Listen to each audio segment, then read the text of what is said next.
I'm an online trainer. Most of my classes take place online. Well, some of them. In fact, I just left a class of 6 and 7 year olds. They're brand new to English, so it's back to those roots. I absolutely love these first classes that you have with these students when they have nothing at all, no level, no English whatsoever, and it's those first classes, and they're just pure enthusiasm, and it's great to get students at that kind of age when they're just taking their first steps, because they don't have that kind of that embarrassment or that shame or anything like that involved in that you get when it comes to learning English. So it's been really nice to get back to that. The age group I was teaching last year were a bit older, and they'd had a year and a bit of English already. But these guys are in their first year, and they're all people from in the village. And we had a bit of a discussion with some of the parents, because a lot of them were like, "Oh, I think 6 is a bit too young to be starting to learn English," which was a bit interesting, to be honest, because my wife, when she was teaching more frequently, she was teacher of kind of 3, 4, 5 year olds, and there literally is no age too early to start learning another language. There's also no age too late. Let's be honest. I recently started learning Portuguese, and I didn't actually mention it to Jordan when we were speaking. I wish I had, but I didn't actually talk about it. That I believe, judging from his online presence, I believe that he's learning Chinese through italki. I certainly think he is.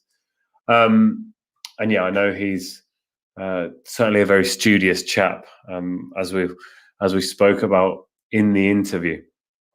But what I wanted to speak to him about, and what he wanted to speak to me about as well, to be honest, we connected over the possibility of doing the interview. It was a bit of a shame that he couldn't come on and do it live, but as I say, when you're in the ELT world, most of your work comes between 4 and 10 at night as an after school thing. And here in Spain, it's not only an after school thing, but often an afterthought thing. My first ever guest on the show was called Charlie from Charlie's Lessons, and he posted today the order of importance of English, and it comes quite a long way down the list. Students have their catechesis, and then they have basketball, and then they have swimming, and then they have all of these things, and English kind of comes there at the bottom. It's just tacked on there, and another thing. But anyway, it is of vital importance, particularly here in Spain, because you cannot finish your degree without having a certain level of English. So it's something that people, they spend a lot of money on, but whether the parents take it fully seriously, I'm not really sure.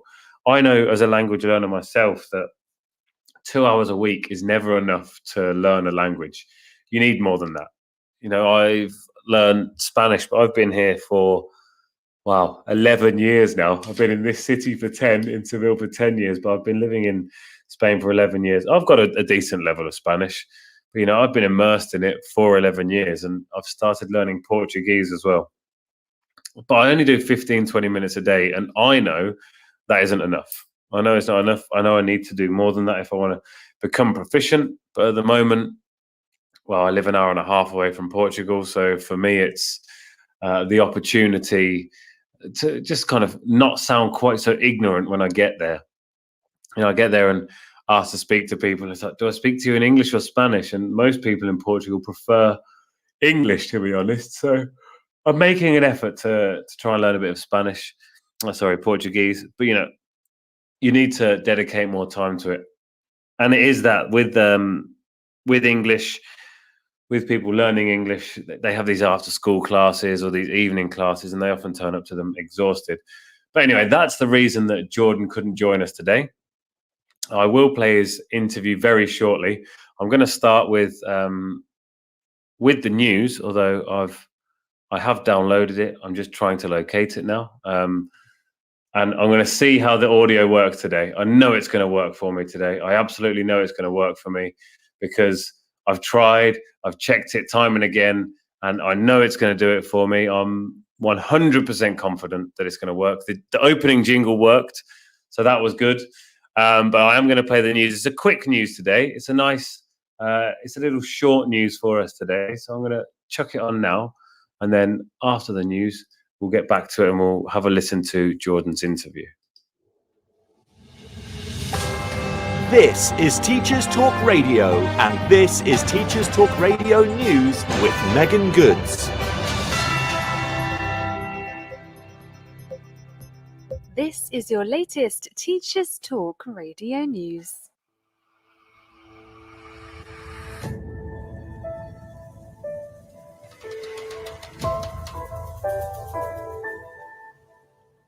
Schools in the Swansea Bay area of Wales have been advised to return to previous COVID measures after a surge in cases.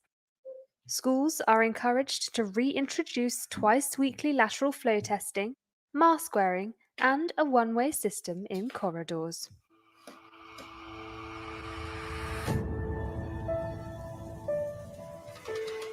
A school teacher has been suspended and an investigation launched after an alleged verbal assault towards Year 11 students in an assembly. The teacher used offensive terms such as cowards and retards when referring to the students, according to reports on social media from those present. The member of staff also used further language that cannot be broadcast, and the head teacher of the school has issued a statement saying the school does not tolerate or accept such behaviour. That was your latest Teachers Talk Radio News.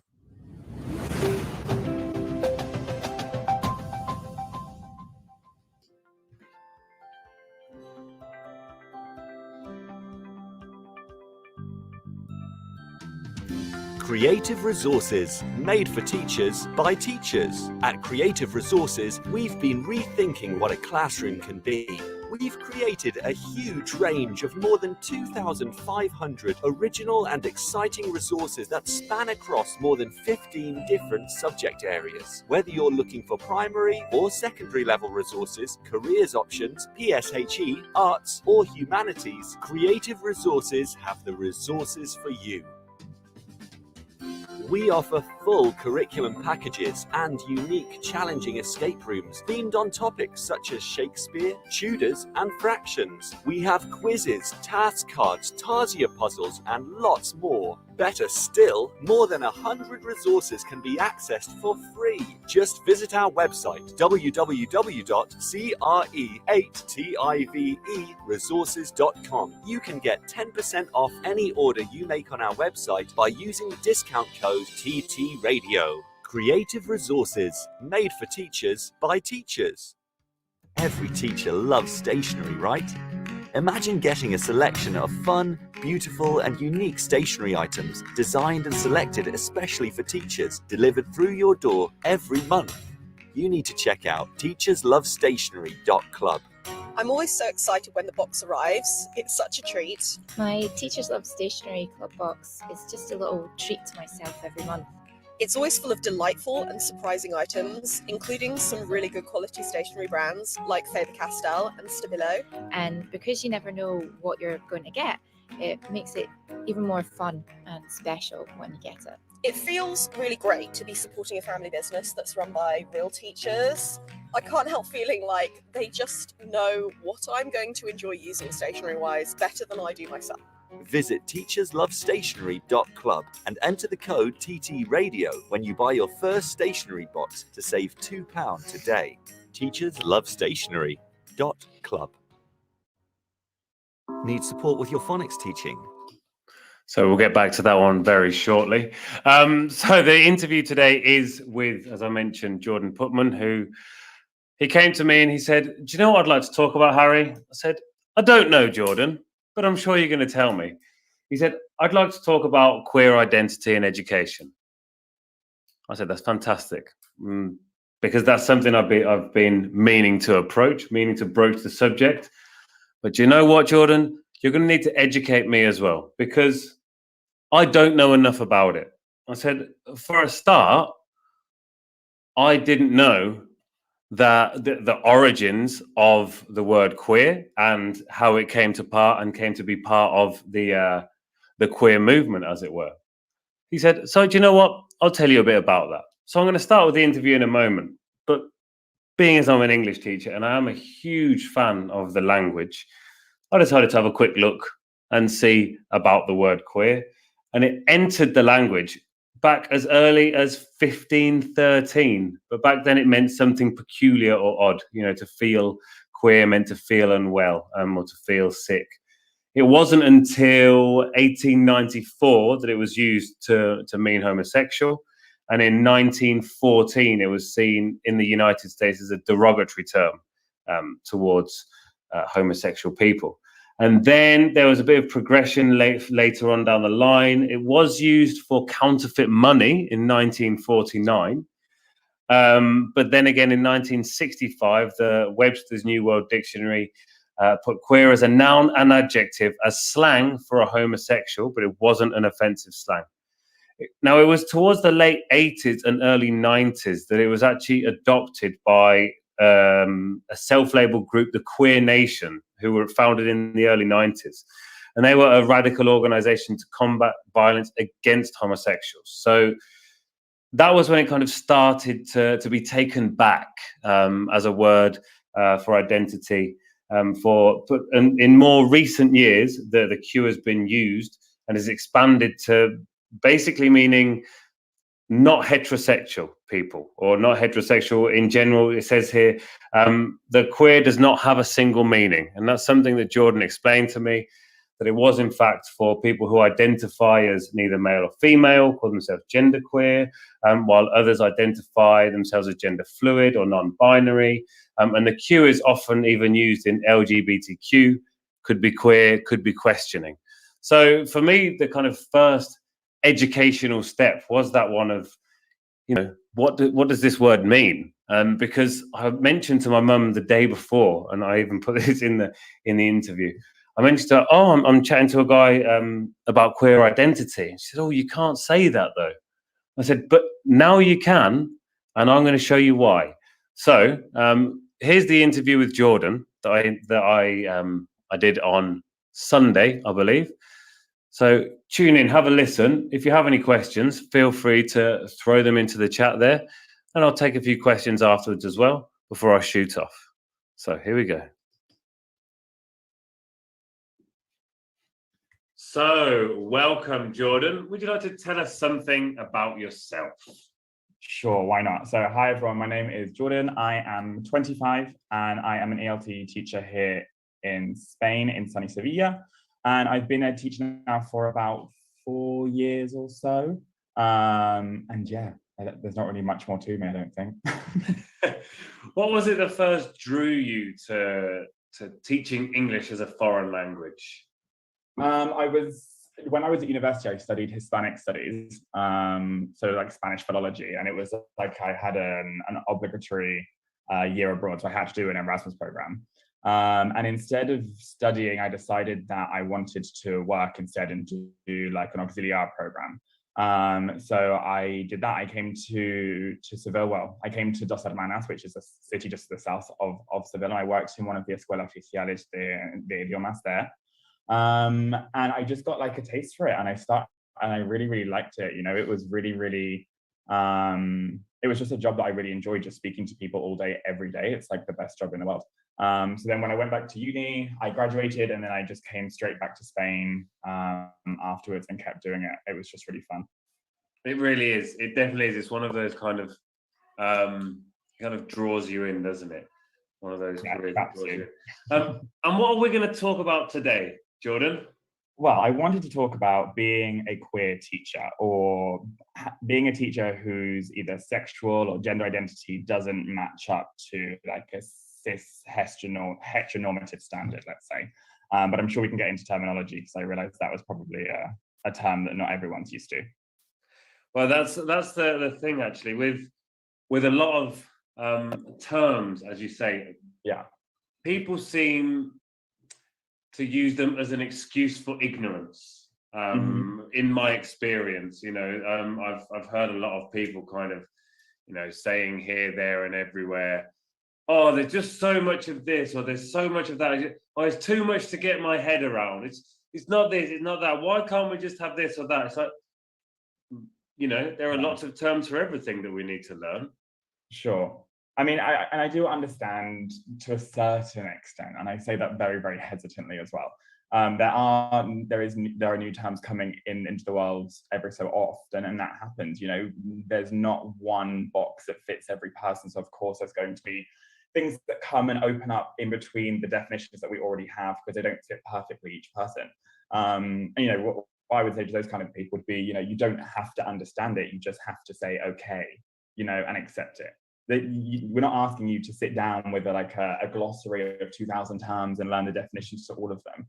We're just asking you not to be ignorant and not to be, you know, hateful. Yeah, and not prejudiced towards any of those terms. Here's a list of terms you don't understand. Well, that's great. Just don't be prejudiced towards any of these terms. The end. Live and let live. You know, that's kind of that's my attitude in general in life. So I wish more people would kind of adopt that approach. So you mentioned at the start, just a moment ago, you did mention queer.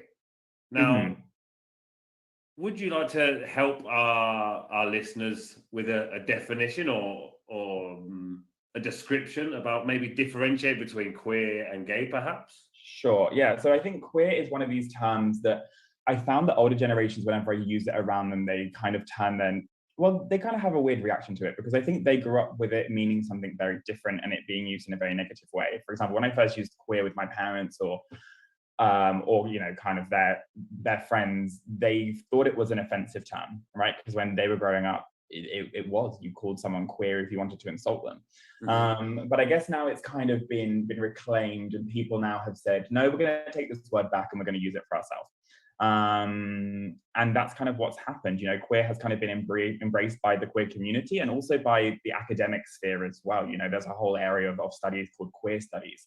You know, in terms of gender and sexuality studies is another name for it.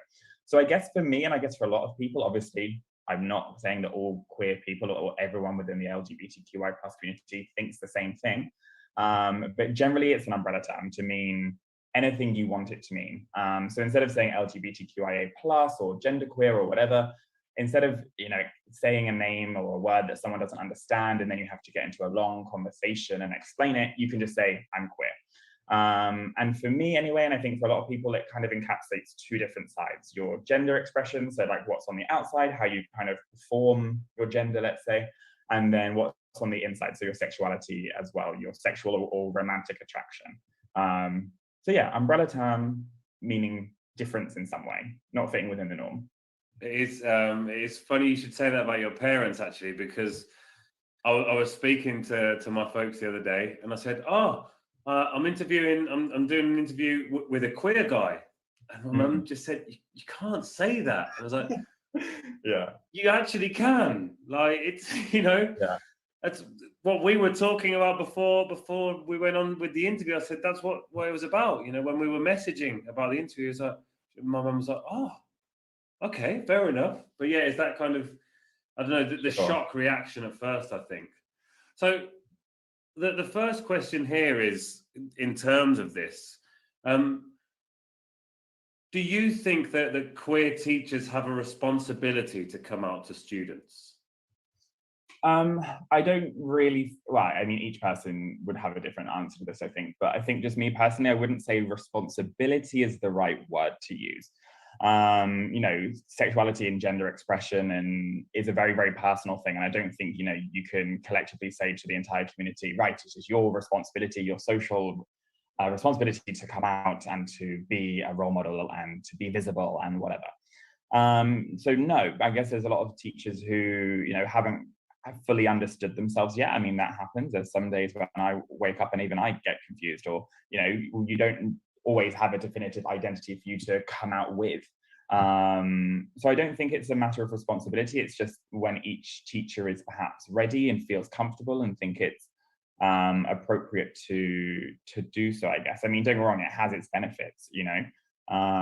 Having a queer teacher, if you are a young queer person, is incredible. You finally see that your community exists outside of you. You know, let's imagine there's an 11-year-old boy in a class and he is starting to think that he might be attracted to other males. and he might come from a very, very different background where he thinks that that's not acceptable, let's say. And then he sees a queer teacher who comes out and is very open with their sexuality or their gender expression or whatever that may be. It's a massive reassurance to that kid, you know, to see someone who's older than you, who, you know, you kind of see as a role model type person. You know, as teachers, we do act often as a role model, you know, as a model of behavior.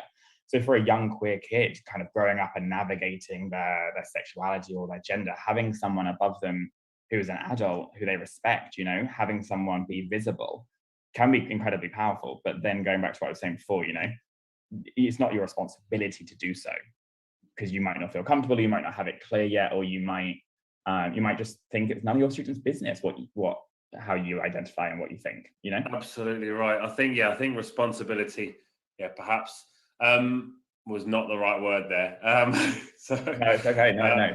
My apologies. But what I do think is, like, for me, from my point of view, when I'm in class, when I'm teaching, I often, you know, I don't go into the class and say, "Hey, everybody, I'm straight."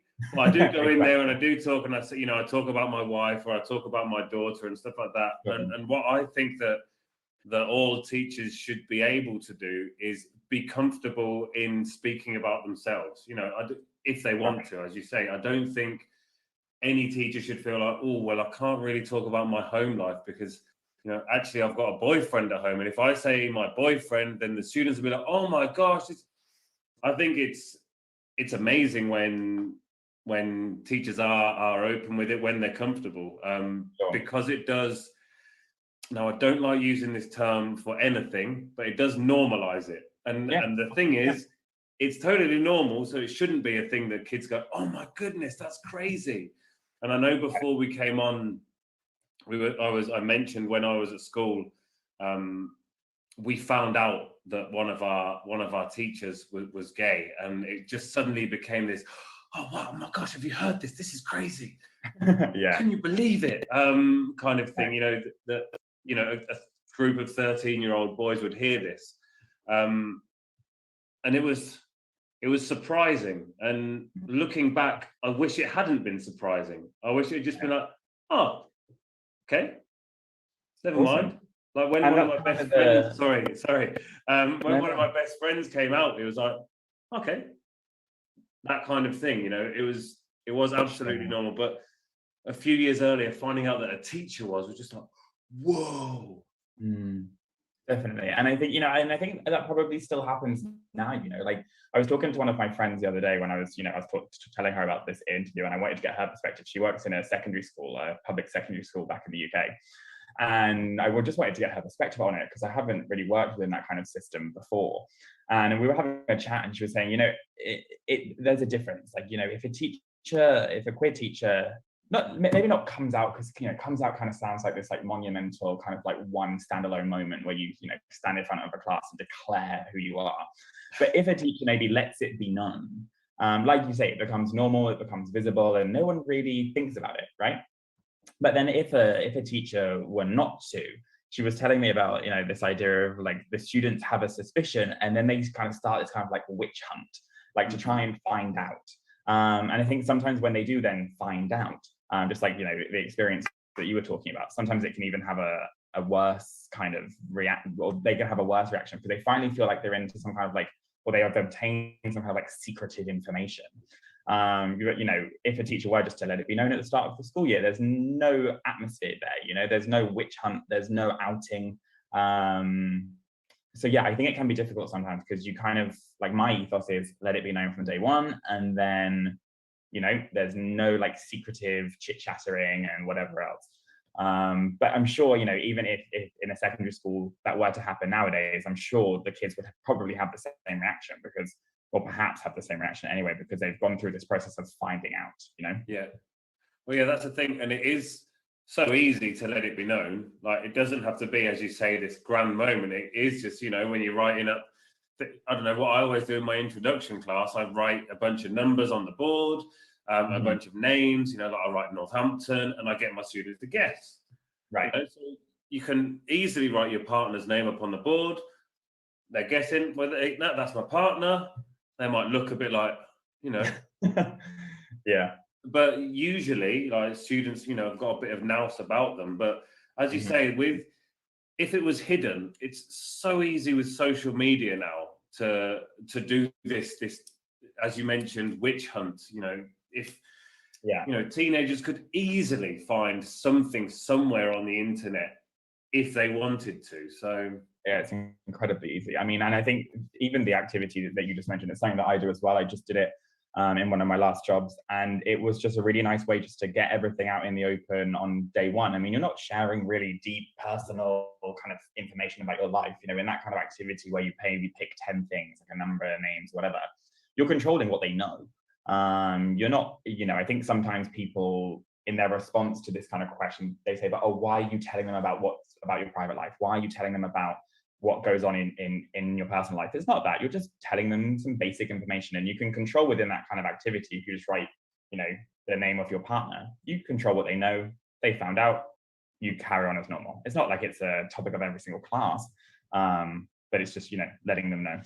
well, that's it as well, you know, because we ask our students, what do you like doing? What are your parents' names? What's your family's name? That's personal information, you know, particularly for kind of teens and younger students. That's all the information that they have. You know, that's everything about them. You know, they like playing Fortnite, or they like doing this, they like doing that. So for me to share my family's name, you know, my wife's name, my daughter's name, my dog's name, the village that I live in, like, these are all things that I would say always. I'd say to every class, and I think it's important. If you want to know your students, then it's important for them, like, to know you. I don't know, maybe you love playing tennis, then there might be another student that loves playing tennis. It's a way of connecting with students and letting them know that, you know, you're not just this teacher who's going to come in and give them homework and magically teach them English, so at the end of it they come out with a beautiful certificate. Like, you are there for them, because, you know, at the end of the day, we are in that moment, particularly with our younger students in loco parentis. We're there to be there for them, not just as teachers, but as mentors, and to help them adapt socially as well. Yeah, and I mean, I think it all just comes down to, you know, like, humanizing the educational experience, you know, making these like human connections with our students and being open and honest with them as well. Like, there's no reason for that not to happen, you know. Just for me being openly queer in my classes, you know, after class I've had people come up to me and just say, thank you for being so open with us, thank you for like, I also identify as this as well, and thank you, just you know, having those kind of non-teacher student relationships, but, you know, connecting as humans, it kind of does help the process quite a lot. It massively does. So the next question, I mean, I think we've gone over this. I think we both agree that, you know, the question is it appropriate or necessary? Now, I think we both agree that it is 100% appropriate in the class. Do you think it's necessary? No, I don't think it's necessary. It's just down to what each teacher is happy to share, you know. And I mean, I think there are some teachers within educational institutions who kind of act as the teacher and they go in to educate. And there are other teachers who are maybe, I don't know what the word is really, maybe more like personable, I don't really know, and are happier to share more about their life. So I just think it's completely down to the individual. I don't think either one is right or wrong. It's just whatever each teacher is happy to share with their students. And also then, in effect, share with probably parents as well. So yeah, I would just say it's down to the individual completely. Absolutely. And I think, again, that should spread across everything for every teacher. You know, whatever you're comfortable with sharing is what you share. You know, if you don't want to tell people that you collect stick insects, then you don't have to. Like, there's whatever it is across the board. I think teachers are within their own right to share what they want to share. But so what effects do you think could coming out or being open about your sexuality or gender identity have, both positive and negative? I I think it completely depends on the institution you're working in and kind of the cultural context you're working in as well. So I was talking to some people. I was doing my Delta module 1 a couple of months ago, and I was having a chat to some of my classmates, and we were having a talk about working in out in Asia, for example, and they were saying how they had years of experience of working there, and they basically said to me, you just wouldn't be open about it. You would have to be incredibly careful where you said it and who you said it to, in the case that that you lose your job or that you come into some really sticky territory. So I would say it completely depends. It could be coming from the institutional side of things, or it could be coming from, let's say in Spain, for example, which is our working context. It could come from a parent finding out and not complaining, but mentioning to the school. Or it could be, a student or a class finding it funny and kind of disrupting the flow of the class every time. And, I had one class once, and they just thought it was kind of a bit of a joke, and kind of every so often they would just kind of giggle and joke about it and be like, oh, how's your boyfriend? And kind of giggle and joke and kind of, turn it into something that it wasn't. So even though, we've been talking about the positive aspects of humanizing the educational experience and creating visibility, it can disrupt the working environment for a teacher. And like I said, coming from either the institution or from parents or from, inside the class itself, it can create some disruption, I guess. So yeah, that's probably what I would say. Well, I remember when I was working out in China, I was teaching a private class to a girl who was, I think, 14. And we were watching some kind of music video that had two men together in it, and she just said to me, total deadpan, "Oh no, there aren't any gay people in China." And I just kind of stopped, I was like, what? Yeah, I think you're wrong. 1.3 billion people. Probably one or two in there, I would imagine. And she was like, no, none here. I lived in a very rural part of China at the time, and it was just like, wow, she was a teenager and actually believed that. But then that's kind of the situation that I'm talking about, when teachers do genuinely have to be careful with what they say and kind of filter what they say and make sure that they don't give too much away, because there are countries around the world where being gay is a crime, where being gay can get you put in prison. So of course teachers need to exercise some level of caution when they're in classes. I think it's easy when you're coming from one cultural perspective going to another. You think that your rights and your freedoms are just going to transfer across. Not necessarily. You do have to be careful. So yeah, I mean, I've never been in that situation personally, so I can't talk from personal experience of ever working in a culture that is different to the Spanish one. But yeah, I imagine there are quite a lot of teachers who do have to exercise quite a considerable amount of caution. Which is a really sad thing to kind of think about. But yeah, so you mentioned institutions there. Now, what do you think ELT institutions can do to kind of guide and assist queer teachers? I mean, I don't think there's necessarily, substantial things that they have to do. I think it's kind of works. I don't know. It's a really difficult question. I think it should form part of institutional training to some extent. Is training the right word? Kind of when a new teacher joins an institution, I think their ethos should be laid out, and I think their stance should be explained to teachers. I remember one school that I worked in once, and they kind of turned around and said, if you believe it, you can teach it. Whatever, there's nothing off limits in our classes. If you feel like you want to do a class on gender identity, go ahead. If you feel like you want to do a class on pronouns, go ahead. And that kind of thing is really reassuring, when you join a new institution, especially as a queer teacher, and you kind of hear that support coming from them. And not just, it's not like a private session for just queer teachers, but kind of a teacher-wide presentation on we understand that there are teachers who have who are queer and who have who identify as queer. And if you feel like you want to come out to your students, or if you feel like you want to kind of touch on the issue of pronouns, of gender identity, of the spectrum of sexualities, we will be there as an institution to support you and to back you up and to make sure that you feel safe in the workplace. I feel like that would be nice. I feel like a lot of queer teachers would really appreciate that. Obviously, I've not had so much experience working in lots of different institutions, so I don't know if that is implemented, especially within like the ELT industry. I'm not too sure.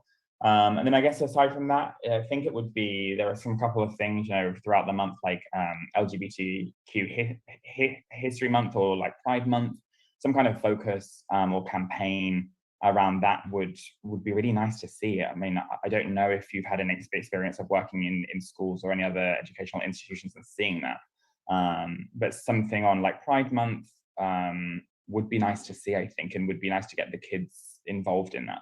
I couldn't agree more actually with the, because there is like a lot that's done with kind of, you know, being a sustainability guy. There's a lot done with like Earth Day or you know, all of these other kind of areas. So I think it's really important that there is kind of a focus on that, and it is something that's brought to people's attention. You know, what I often like to do with my students is work on like certain, you know, heroes of history.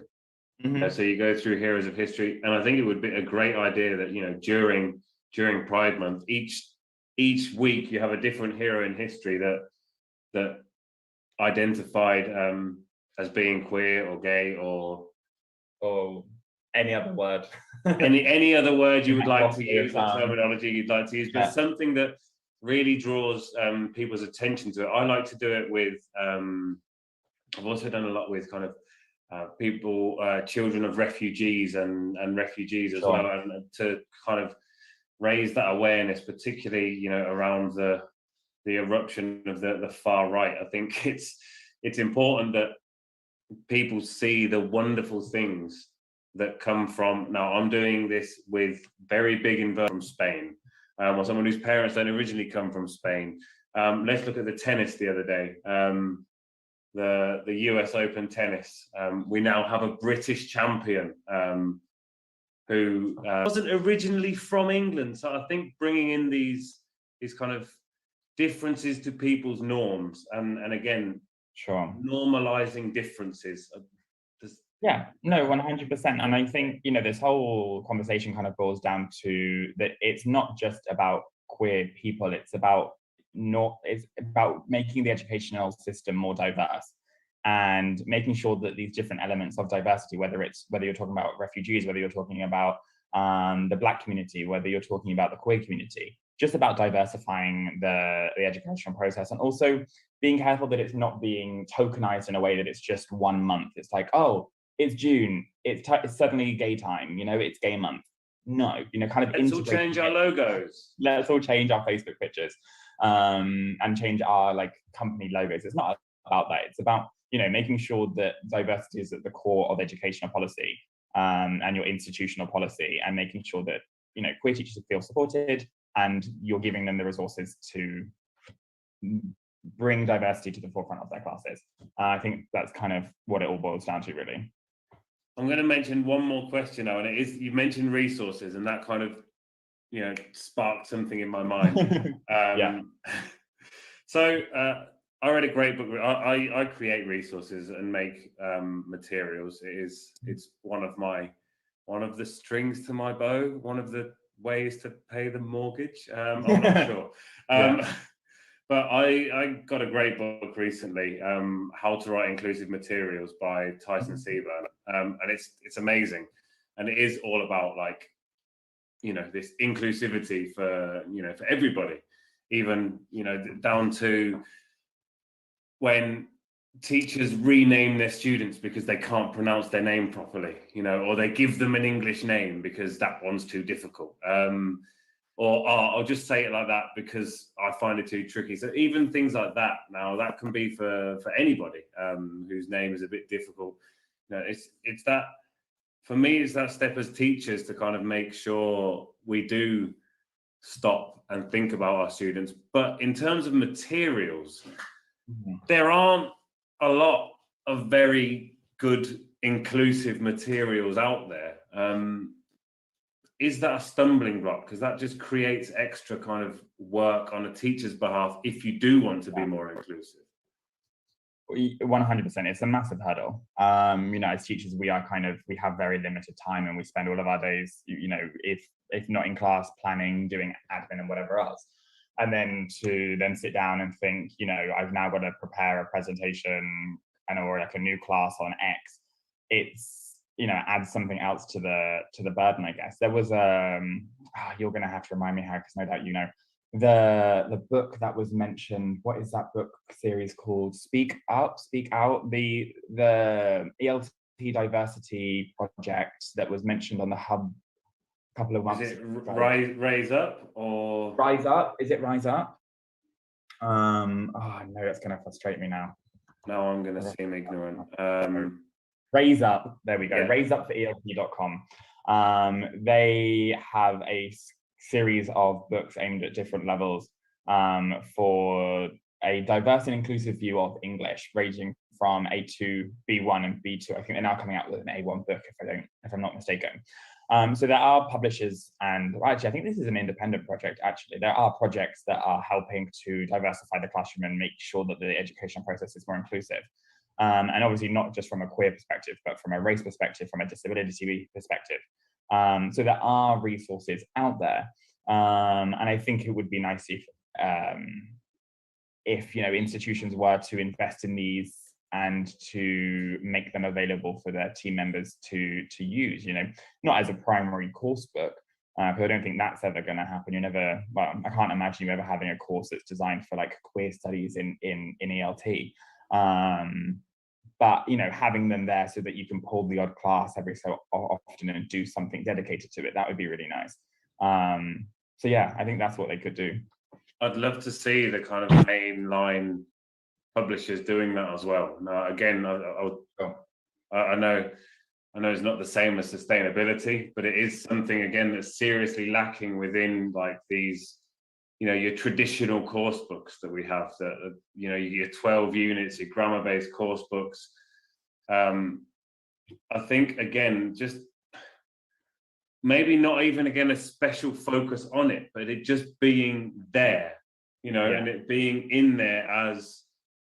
Okay, so the next page, now let's make sure that, we'll talk about this here and we'll talk about this here. And it not being the specific focus, but it being there. And again, that kind of, and I really don't like this word. I don't know why I keep using it, but normalizing again.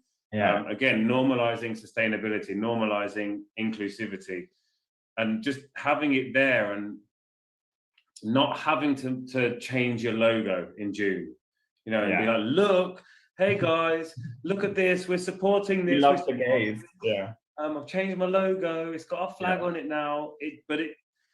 To support it by just having it there, and it always being there, rather than it being, as you say, a special thing for a month.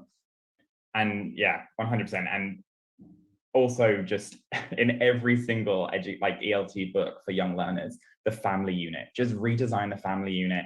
Just get rid of it. Well, don't get rid of it. Restructure it. Put in an extra page. Because it's like one of the first things that we do, like within the year. It's like the second unit, maybe, or the third unit, and it's soul destroying. To be like, mummy and daddy. It's soul destroying.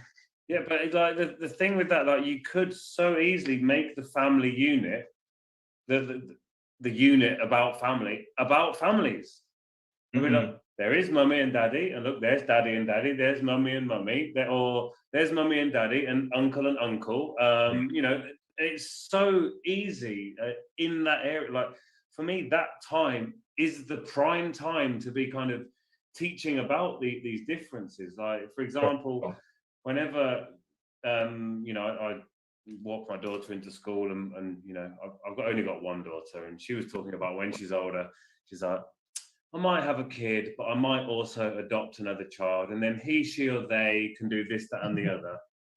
And I just kind of looked across and it's like, naturally came out of an 8-year-old's mouth, because it's something we talk about. It's something that, if these things are taught at that age, in that moment, in their book, then they've learned that now, and suddenly it is just natural. And it's easy for them to understand. I think a lot of the pushback, a lot of the times, from people saying, "Oh, but they won't understand, or it's too complex." Like, no, they really will understand. It's very, for children anyway, it's a very basic, or not basic concept. It's quite an easy concept to understand, and it's the time when you should be doing it. You know, not teaching them something, then having to unlearn the behavior, unlearn the thinking, and then relearn behavior, but doing it, you know, right from the get-go. And you know, what is that quote? No one is born to, what is it? No, I should know it. No one is born to hate. Like they learn, like people learn to hate. Yeah. It's kind of true to get it going from the get-go. Clearly, you're doing a very good job with your daughter, so congratulations. Oh, thank you.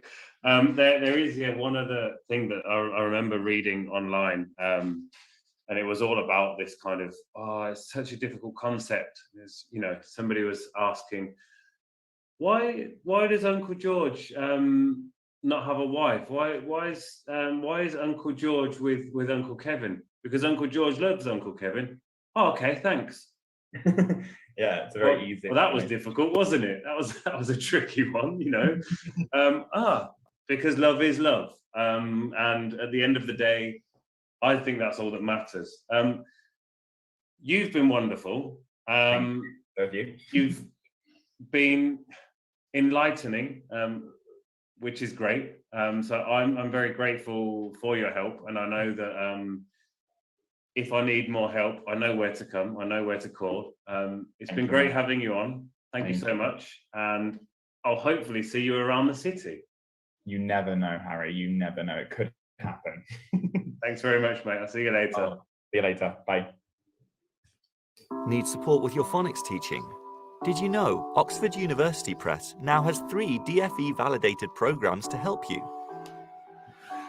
Read Write Inc Phonics, Floppy's Phonics, and the brand new Essential Letters and Sounds. Essential Letters and Sounds will get all your children reading well, quickly, using phonics books you may already have in your classroom. Developed by the Knowledge Schools Trust English Hub, it's affordable, easy to use, and makes teaching phonics with letters and sounds more effective. Whatever your school's phonics needs, Oxford has the solution. To find out more and receive support from your expert local educational consultant, visit oxfordprimary.com/phonics. Okay, then, everybody, I hope you enjoyed the interview there with Jordan. If you did miss it, of course, you will be able to listen back again later, or download the whole of the show. Does anybody have any questions or anything they'd like to say about that? For me, it was a really, and I mentioned it at the end there, it was a really enlightening thing to speak to Jordan about that. It's something I've been trying to become more aware of over recent years, and trying to educate myself with the LGBTQ plus community. And I've been making great strides, but what we need are more people to speak up and speak out, like Jordan, to help us, and, you know, to admit that we don't know everything.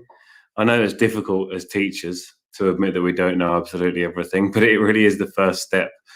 And it's also very useful to your students if you can show them that you don't know absolutely everything, and then they know that it's fine to ask a question. I mean, there were a few points in that interview where Jordan really helped me through, which I'm incredibly grateful for. I was really grateful for his time. I was grateful for his words. And I know that I'll be speaking to him again in future. We will be revisiting this subject again in a couple of months. And we're going to have more of a kind of round table talk about this. But as I mentioned at the top of the show, this is a much shorter show today. It's not the normal 90 minutes as I would grace you with. It's much shorter as I do have an interview to attend. So I will be shooting off to make myself look pretty. Well, put my hat on, maybe change my shirt. I know. I can hear you all screaming at the radio. How can you look any prettier, Harry? You're the prettiest in town. Oh, thank you so much. I do try. I put very nice, what's this called? Wax in my beard. It's not wax. It's more of a balm for my beard. Anyway, that's it from me today. I am going to be back next week. I'm speaking to a remote trainer next week. We're going to be talking all about that. We're also going to be talking about neuroscience. So it's going to be really fun next week. Speaking to somebody from my first of quite a few guests from Argentina, actually, which is quite exciting.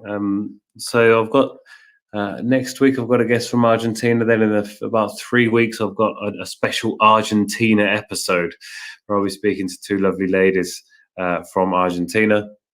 And then a bit further down the line, I have one more Argentinian lined up for the full lineup, which would be, it's a brilliant place. I love Argentina. It's the place I started my teaching career about 15 years ago.